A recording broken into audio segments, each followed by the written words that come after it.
جس مقدس ہستی کی بارگاہ میں کھڑے ہیں، یہ وہ بارگاہ ہے جو ثانی زہرا بھی ہیں اور رسول اللہ کی صاحبزادی بھی ہیں۔ سبحان اللہ۔ اور آپ حضرت امام علی علیہ السلام کی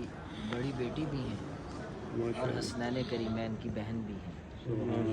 اور کربلا کے لٹے پٹے قافلے کی سردار بھی ہیں۔ یزید کے دربار میں یزید کی آنکھوں میں آنکھیں ڈال کے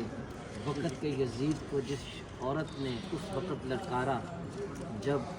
پورے دمشق شہر میں ایک شخص بھی اہل بیت کی حمایت میں کھڑا ہونے کے لیے تیار نہیں تھا، تو اس عورت کا نام جناب سیدہ زینب سلام اللہ علیہ۔ آپ حضرت سیدہ زینب سلام اللہ علیہ جو ہیں، جب یہ پیدا ہوتی ہیں تو کریم آقا علیہ السلام نے ان کو خود اپنے لعاب دہن سے گھٹی تھی، اور آپ کا نام نامی جو ہے وہ جبرائیل علیہ السلام نے خود آ کے کریم آقا علیہ السلام کو پیش کیا۔ جناب سیدہ زینب سلام اللہ علیہ کا جو کردار اہل بیت کی تربیت میں اور اہل بیت کو کربلا کے بعد سنبھالنے میں ہے، ہمیں تاریخ میں اس کی دوسری مثال جو ہے وہ نہیں ملتی۔ اس سے بڑی بات اور کیا ہو سکتی ہے کہ میدان کربلا میں آپ نے حضرت مولا عباس سے لے کے حضرت قاسم اور علی اصغر سے لے کے علی اکبر تک اور خود حضرت مولا امام حسین علیہ السلام کو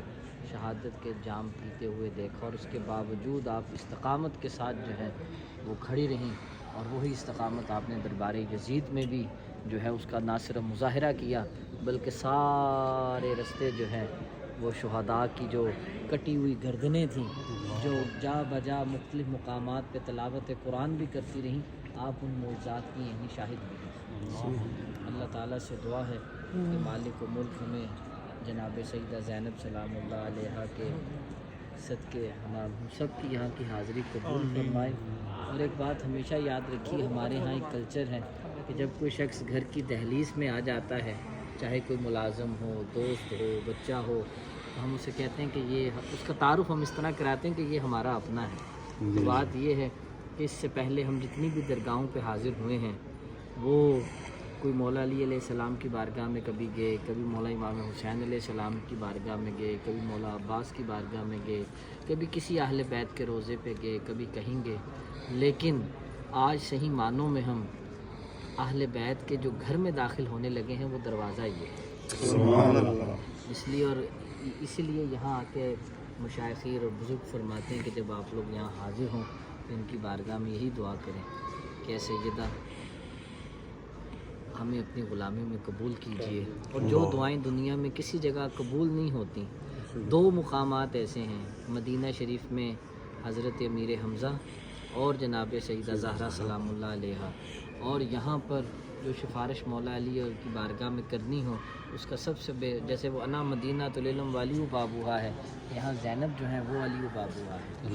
ان کی بارگاہ سے جو استغاثہ پیش کیا جائے وہ یقیناً رد نہیں ہوتا۔ آپ سب اپنی درخواستیں ان کی چوکھٹ پہ سرکار علیہ رکھیے۔ السلام نے جو فرمایا تھا کہ میری آل میری بیٹی سے چلے گی، تو وہ آل کی پہلی لڑی سیدہ جی زینب، بالکل ایسے ہیں، بالکل ایسے پہلی جی آپ کی صاحبزادی ہیں، جی صاحبزادی ہیں کریم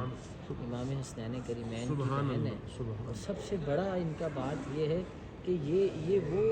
اس دور میں اس بہادری کے ساتھ کھڑی رہی ہیں۔ آج کسی کا ہاتھ کٹ جائے تو ہم وہ نہیں دیکھ پاتے، تو انہوں نے تو پوری اہل بیت کو اپنے سامنے کٹتے ہوئے دیکھا ہے، کہیں علی اکبر کا لاشا دیکھا ہے، کہیں علی اصغر کو کٹتے ہوئے دیکھا ہے، کہیں اکبر کی جوانی لٹتے ہوئے دیکھی ہے، کہیں قاسم کے ہاتھ کٹتے ہوئے دیکھے ہیں، کہیں عباس کو بازوؤں کے بغیر دیکھا ہے، کہیں مولا امام حسین کو جو ہے وہ تیروں کے ساتھ چھننی ہوتے دیکھا، اور پھر اس کے بعد جس طرح اہل بیت پہ جو ظلم و ستم کیا وہ اپنے وہ ایک ظلم الگ اپنی آنکھوں سے داستان دیکھا۔ ہے۔ یہ صبر و استقامت کا وہ کوہ طور ہے جس کو آج تک کوئی بندہ سر نہیں کر سکا، نہ قیامت تک سر کر سکا۔